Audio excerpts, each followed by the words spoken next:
नमस्कार. आपली शाळा मराठी शाळा या यूट्यूब चॅनलवरती आपणा सर्वांचं सहर्ष स्वागत आहे. स्टुडंट पोर्टलवरती नवीन सूचना प्राप्त झालेल्या आहेत 2023-24 संच मान्यतेच्या. त्या कोणत्या ते पाहूया व स्टुडंट पोर्टलमध्ये जाऊन कशाप्रकारे आपले विद्यार्थी संच मान्यतेमध्ये दिसतील याबाबत माहिती घेऊया. या चौकोनात दाखविल्याप्रमाणे शाळांसाठी नवीन सूचना.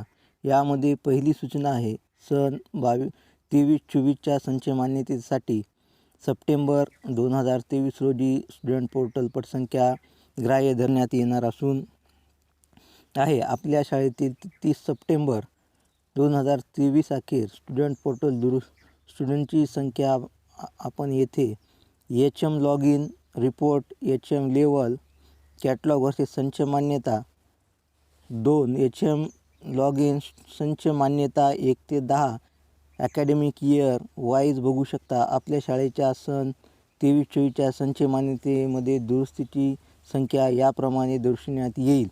अशा प्रकारच्या सूचना आता प्राप्त झालेल्या आहेत. आपण प्रत्यक्ष पोर्टलवरती लॉग इन होऊन पाहूया कशाप्रकारे आपले विद्यार्थी 23-24च्या संच मान्यतेसाठी 30 सप्टेंबरच्या पटानुसार पोर्टलवरती अपडेट झालेले आहेत.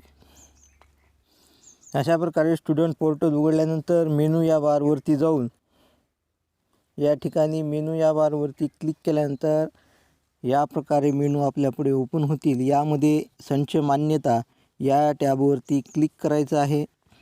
संच मान्यता या टॅबवरती क्लिक केल्यानंतर या ठिकाणी दाखवल्याप्रमाणे 1 ते 10 ॲकॅडमिक इयर सिलेक्ट करून घ्यायचं आहे. सिलेक्ट केल्यानंतर ॲकॅडमिक इयर या ठिकाणी निवडून घ्यायचं आहे. ॲकॅडमिक इयर निवडल्यानंतर गो या बटनावरती क्लिक करून आपणास आता ॲकॅडमिक इयर निवडून गो या बटनावरती क्लिक केल्यानंतर 23-24चे विद्यार्थी संच मान्यतेवर कशाप्रकारे दाखवण्यात आलेले आहे ते दिसतात. या ठिकाणी पहा HM फॉरवर्ड 29/2/24 आणि पट दिलेला आहे 30 सप्टेंबर 2023चा आणि क्लस्टर लेवल फॉरवर्ड वर या ठिकाणी आपणास आपले विद्यार्थी किती फॉरवर्ड करण्यात आलेले आहेत हे दाखवण्यात आलेलं आहे. आणि यानंतर दुसरा टॅब आहे संच मान्यता वर्सेस कॅटलॉग. यावरती जाऊन आपणास यावर्षीचे विद्यार्थी कशाप्रकारे फॉरवर्ड करण्यात आलेले आहेत हे पाहता येते.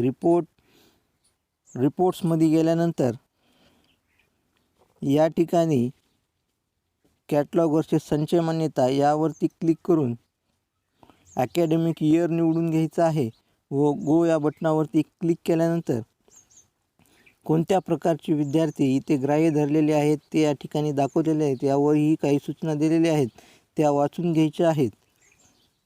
आणि या प्रकारे आपले विद्यार्थी या ठिकाणी 23-24च्या संच मान्यतेसाठी ग्राह्य धरणार आहेत. तरी सर्व शिक्षकांना विनंती आहे की आपली 23-24चा सरलपट व संच मान्यतापट कशाप्रकारे आहे हे पाहून घ्यावं व आपल्या संच मान्यता या टॅबवरती जाऊन बरोबर पट संच मान्यतेसाठी फॉरवर्ड झाला आहे की नाही हे पाहावं. सर्वांना हा व्हिडिओ आवडला असेल तर चॅनलला लाईक करा, सबस्क्राईब करा व बेल आयकॉन बटनवरती क्लिक करा. धन्यवाद.